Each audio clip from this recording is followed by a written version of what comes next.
Live English, and this is going to be in English with Kun Isara Sunthorn Watt.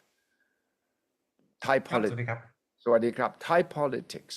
In the past few days, there have been movements within political circles that now may end up with a new cabinet that may not see too many changes, but under the new prime minister.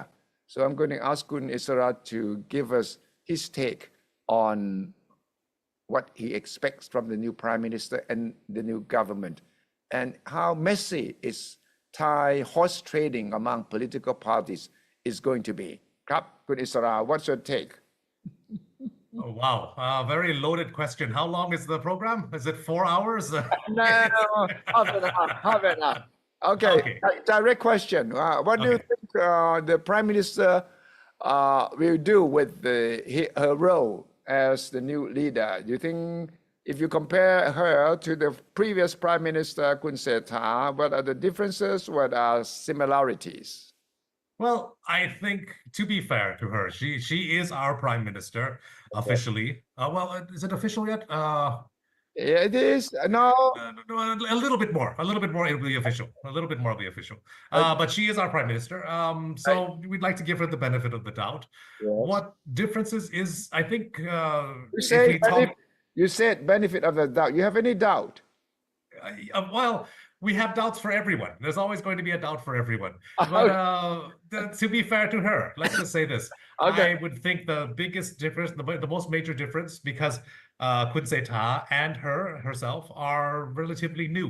Not even relatively new, just very brand new to all this. Yeah. Right. So there's going to be that honeymoon period within themselves anyways. Yes. But the main thing, if we're being very frank and honest and open here, is that the main concern that I have is her maturity level.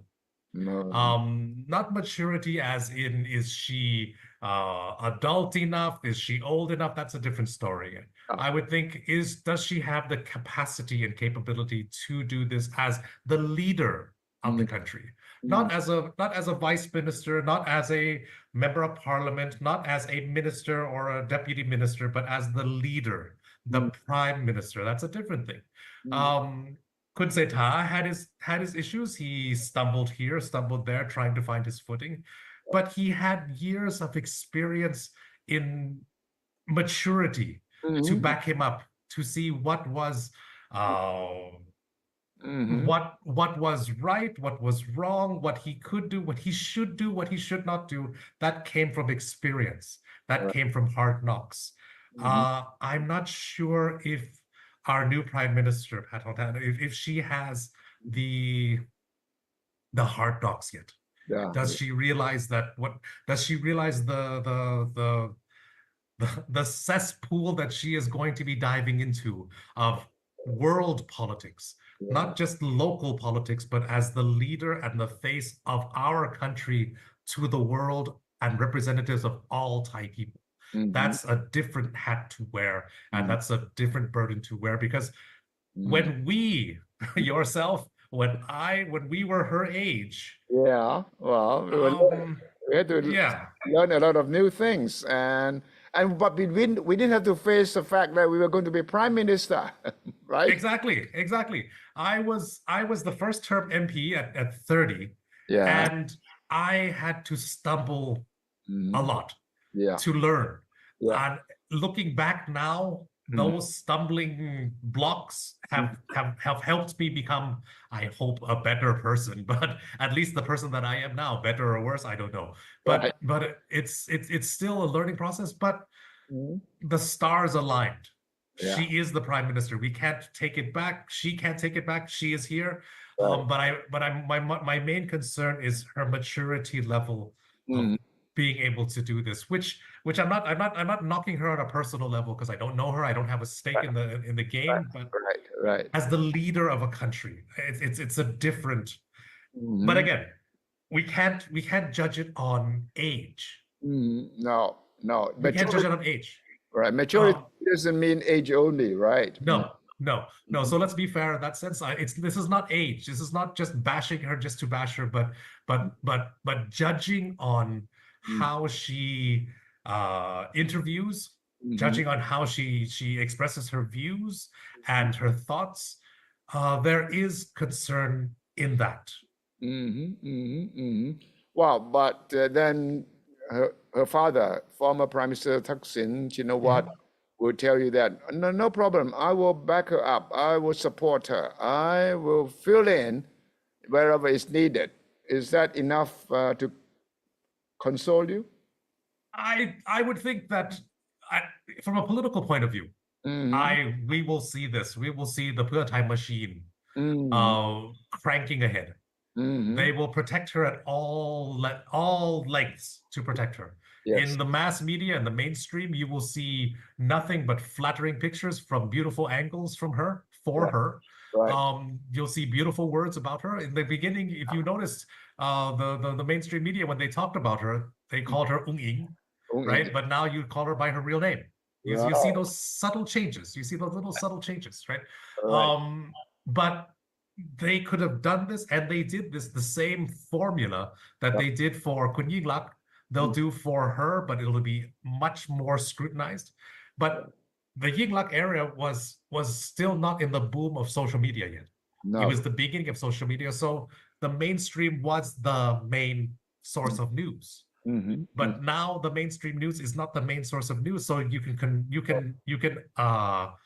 control the mainstream news to a certain degree. But the social media news is going to be rampant. That's where the criticism and the reality of it will come. So what I expect to see is, what I expect to see is the machine going to protect her at all angles. Scripted events. I'm not saying she has to read from a script, but to be safe, to read from script. But then there's going to be many unscripted moments, as you know, where she has to show herself.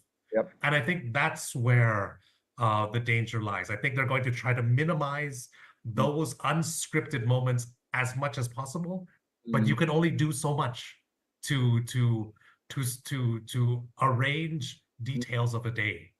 There's going to be unscripted moments, and those are going to be the moments that show her true self.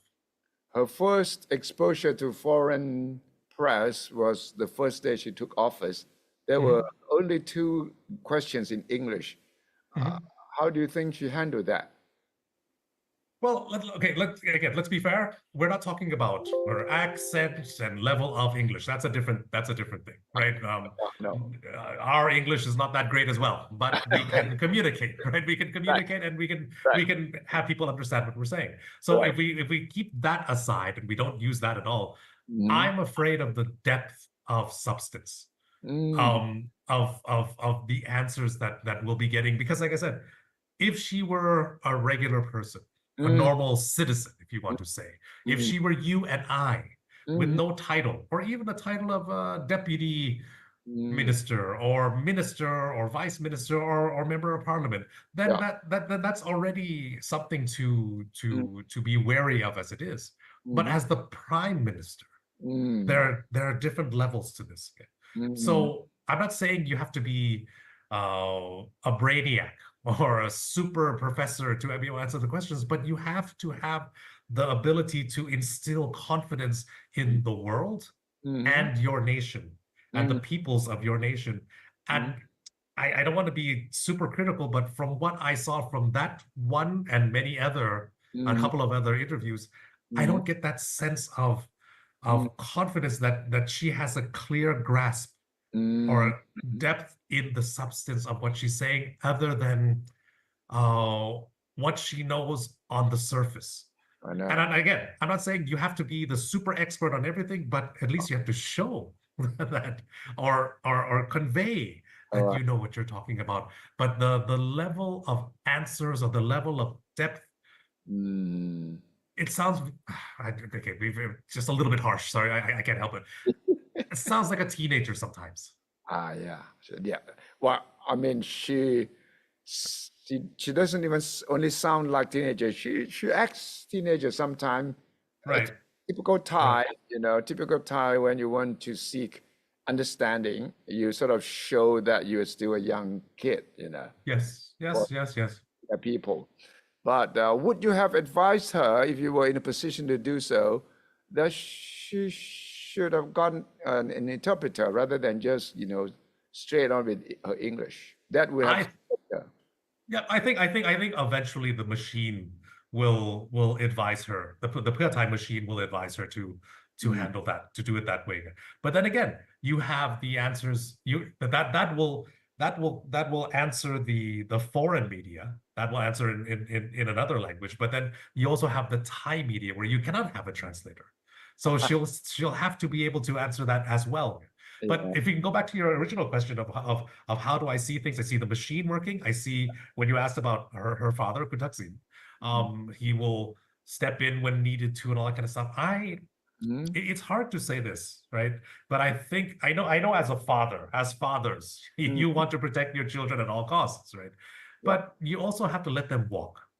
Yep. You also have to let them grow and expand and fall. Yep. You have to let them fall down before they can walk better. But as a prime minister, I understand he's super protective and wants to protect his daughter, which is understandable, of course. Yeah. But I would think the more he comes out and gives news conferences and gives his views and the press puts the microphone in his mouth, the more it takes away from her credibility. Yeah. Because she's not only prime minister, but he's his daughter. Yeah. And then it's a truth anyways. But then people will just keep on saying, it's Thaksin's daughter, and oh, by the way, she's the prime minister as well. Well, so there's that. Yeah, there are pictures of him, holding her hand, leading the way, and well, as a father, okay, yes, that's understandable. But then, like a couple of days ago when he came out and gave an interview about saying that, now Pak Palang Pacharat, no, they didn't, Uncle Pom, he didn't call me. It becomes wait, shouldn't your daughter be the one answering these questions? Yeah. Shouldn't she? Why are you answering these questions? But it is what it is. To most Thais, it's obvious that Thaksin is handling the political maneuvering or the political negotiations. Right. So it is very difficult for the general public to, some critical, some not too critical. Most Thais will say, well, this is the fact of life here. But there will be questions as to, so exactly who is running this country. And you also meet a lot of foreigners who will be asking you, what's happening? Is Thaksin running the country? What about her daughter? And how would you explain this to your foreign friends? Yeah, I think it depends on the foreign friend. If the foreign friend understands Thailand, then the answer is tongue in cheek, and they understand. But with the person that doesn't understand at all, that needs a lot of explaining. But all you have to explain to them is that there's a political family.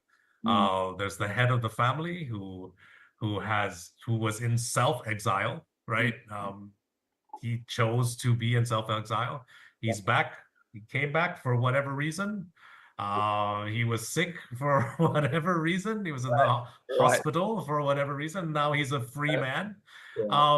And you can always say fairly that he has influence in that political party. And now his daughter is the prime minister with no experience. And I think people can get the picture from that.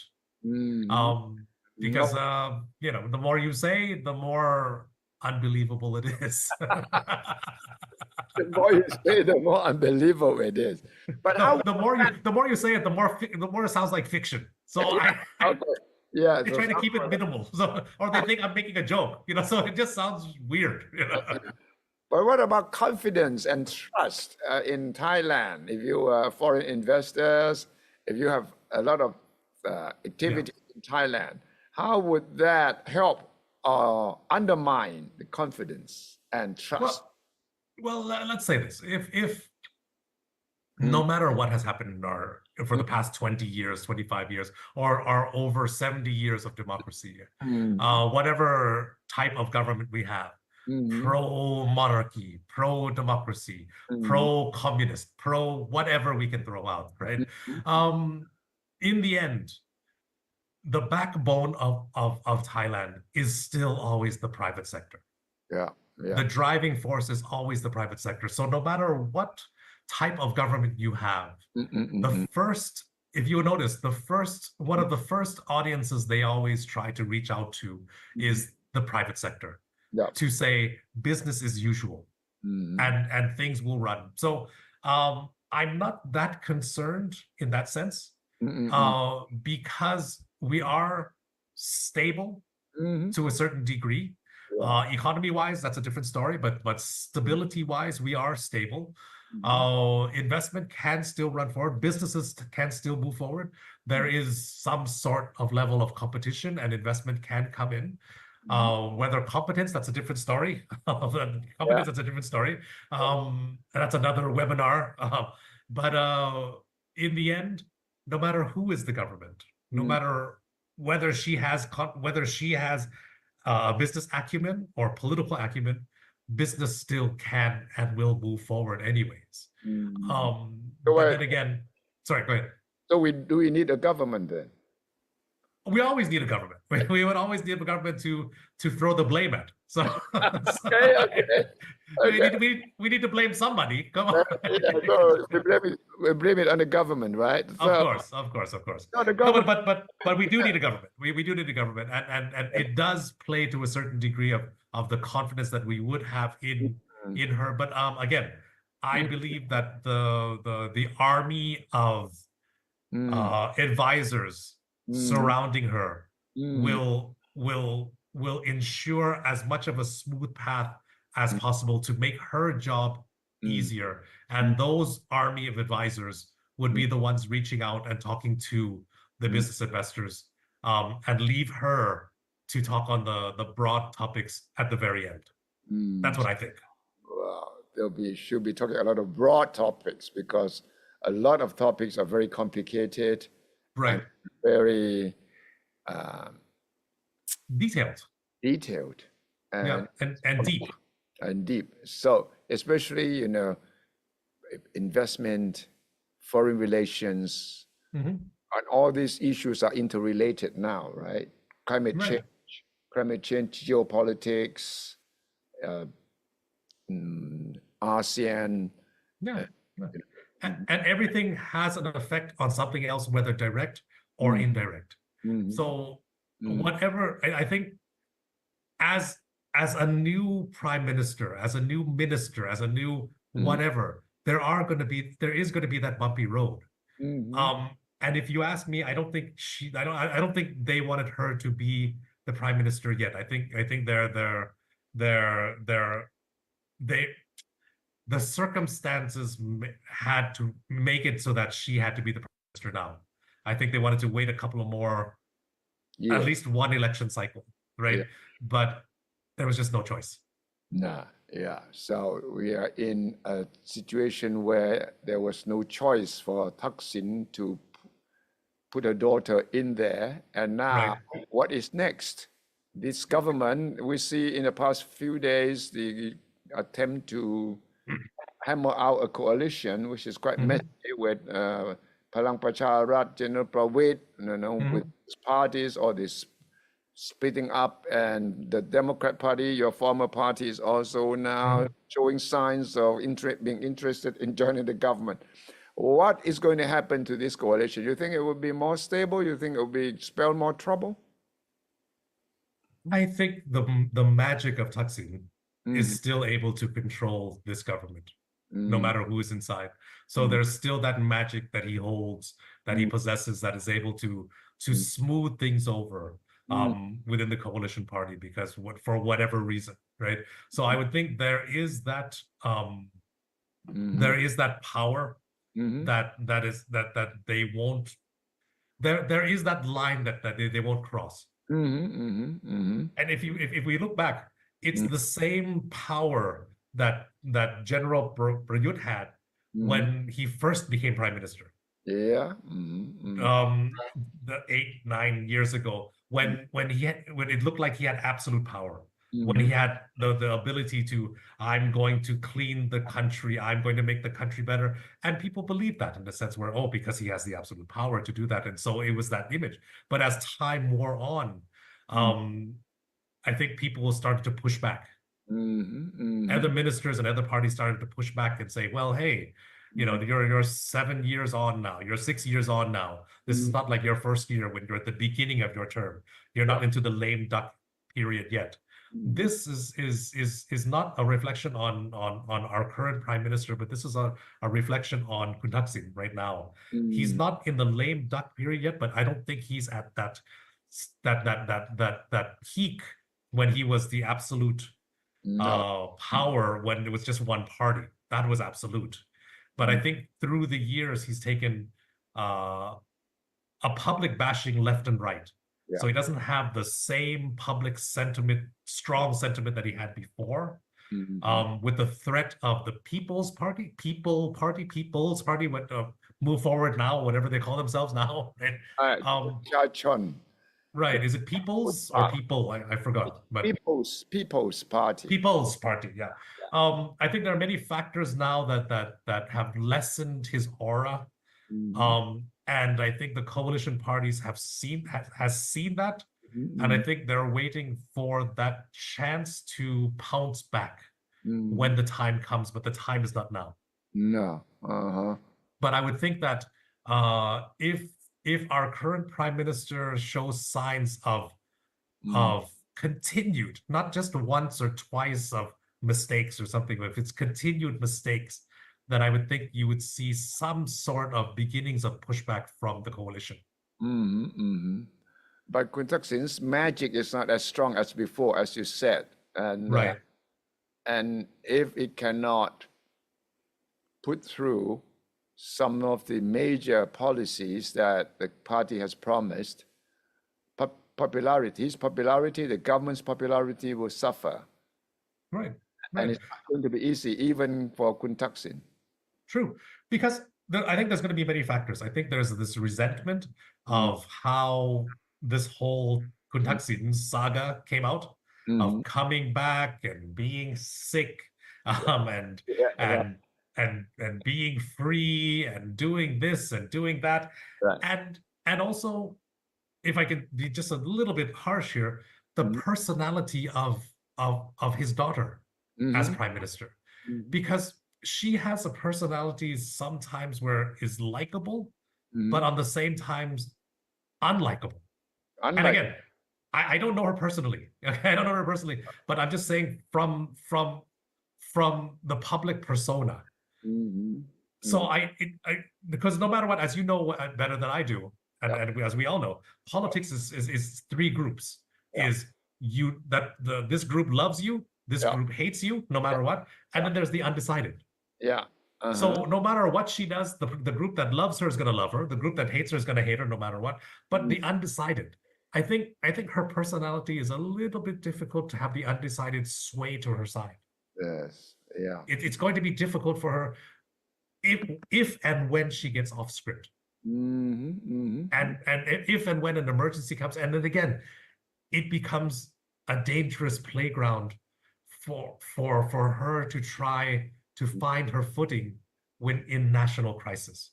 And we saw that when her auntie's time during the floods of 14 years ago. That's 14-ish years ago. And it's a scary situation where lives, not losing lives, hopefully not, but lives have to be affected because somebody is learning how to fit into the role. And it will come up. I don't want it to come up, but it will come up where lives will be affected because you think you're ready. Yeah. But for Thaksin, this is his last card, some people say. Yep. It's very difficult for him to handle the last card, meaning that he has no other choice. So either he's, protecting it with his life, or he would have to look for an alternative, meaning his second plan B. What would be his plan B? I always thought Plan B was to have his daughter be the prime minister. That was already And Plan A. That's now Plan A, right? well, it has to be Plan A now, but Plan B was Chai Kasem, right?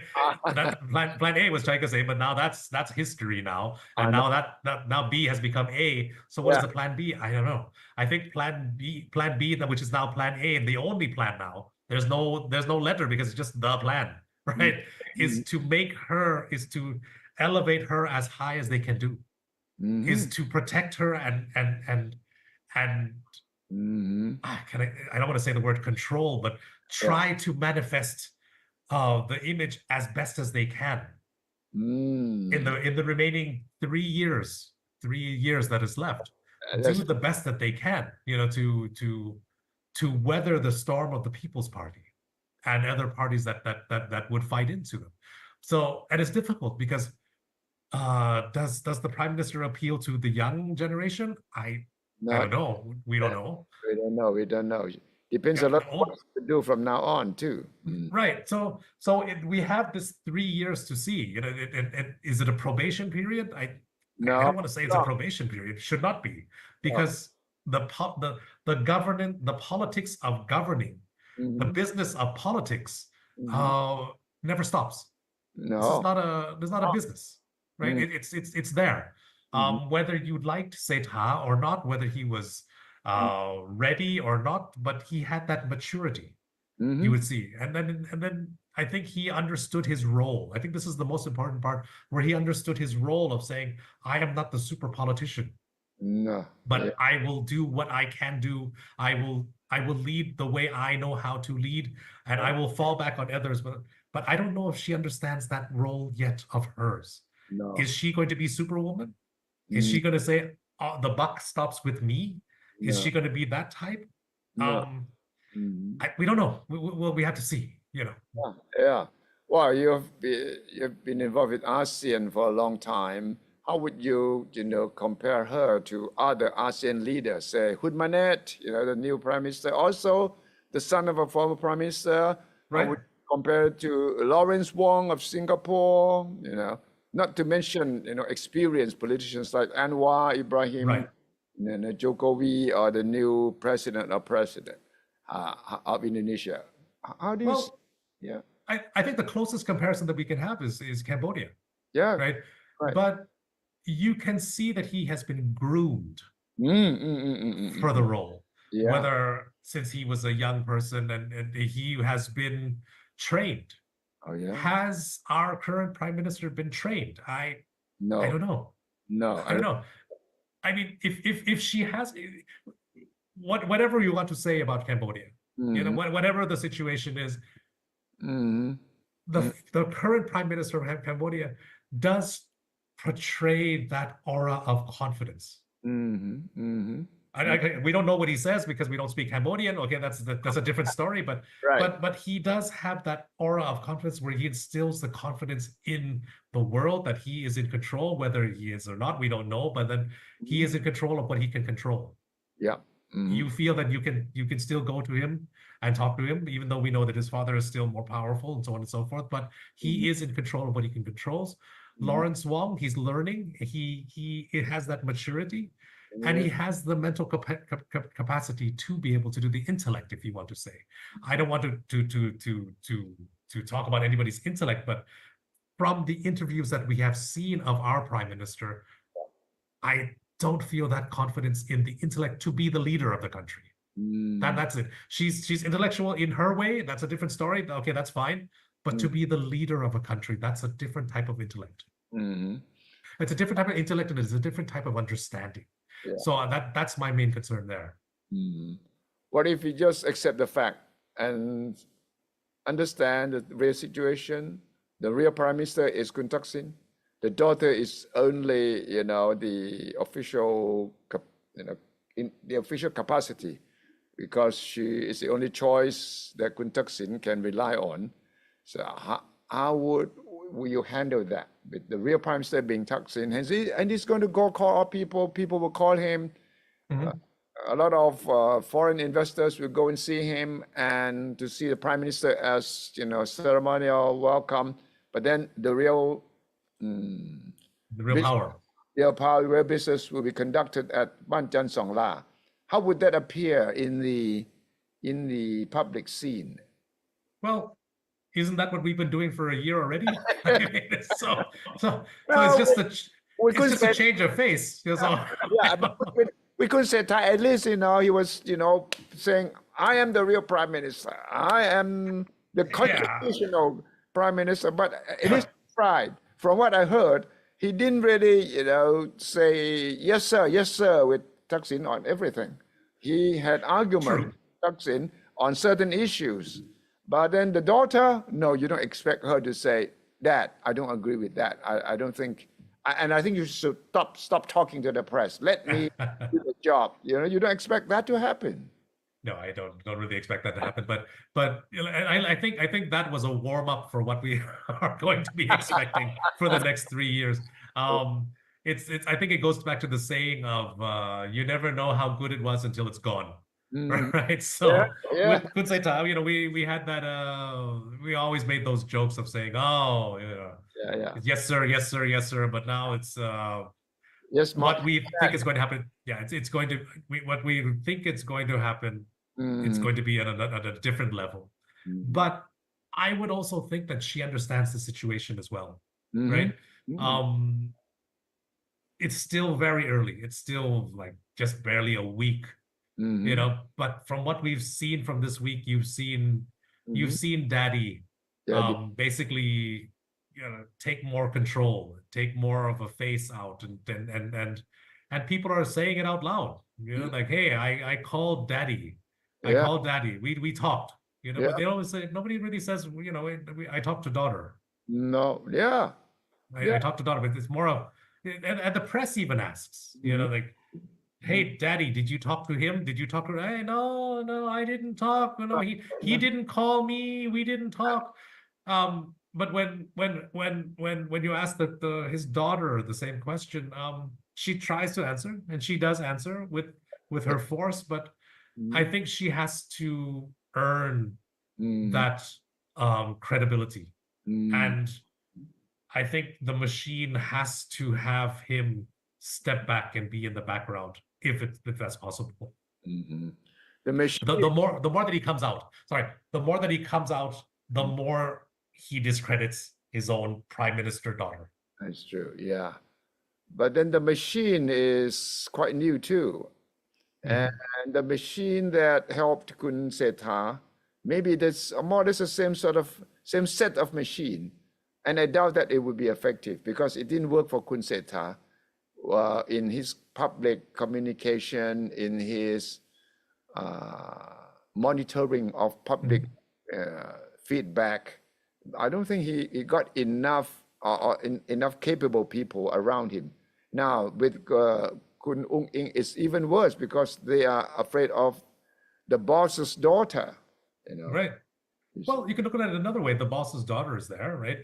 So more resources will be there to protect her more and to give her more. I'm not saying that they held back with Kun Seta. They gave all their best, but I think they have to give 100. They gave 100% to Kun Seta. They have to give 1,000% to Kun Ing. Yes, that's true. That's true. So overall, what do you think will happen from now on? How stable is the government? And with that kind of coalition or the fighting, infighting within the parties, and with Kun Thaksin trying to pull the strings, he's calling these people and say, you don't work for this guy. I don't like him. You better stay out, and then you join this group. So you join me. There was this story that he called Kun Santi Prampat, who himself was with Pravit yesterday. The wife was with Tamanat. So the story goes that Thaksin called Santi and said, hey, if you have playing this game, then you will get nothing. So you stop putting your what is the word for it? You เหยียบเรือสองแคม What's the word for it? Yeah. You put me in a spot here. Your feet on both sides, all right? Stop playing the field. playing the field, right? Stop playing the field. And the story says Thaksin called Sunday and said, "Hey, you stop playing the field. Either you're with me or you are not with me. Otherwise, you're going to get nothing." And this is what he does, and he's good at it. Yeah, he's very good. Very good. Threatening people, negotiating people, and give and take.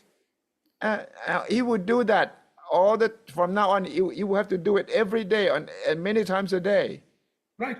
Well, it goes both ways as well. He's a good negotiator because he has things to negotiate, but the person that he's negotiating with wants something as well. Yeah. Right. They want to be part of. They want a part of the pie. Right. They want to be part of. They want access to the pie. Right. So, it's not just Thaksin saying you do this but it's like, hey, please, you have something I want. Yeah. As well, right? So, how will it turn out? I think, like I said, as long as Daddy is still around and there's still that negotiating power with him, and the appeal and the magic, which is not as at its peak, but it's still there to a certain degree, he will keep the coalition stable as it can be. Don't forget, the day that he came back, the day that he flew, the same people, the same ministers that were, they received him at the airport. Right. Not many people would go.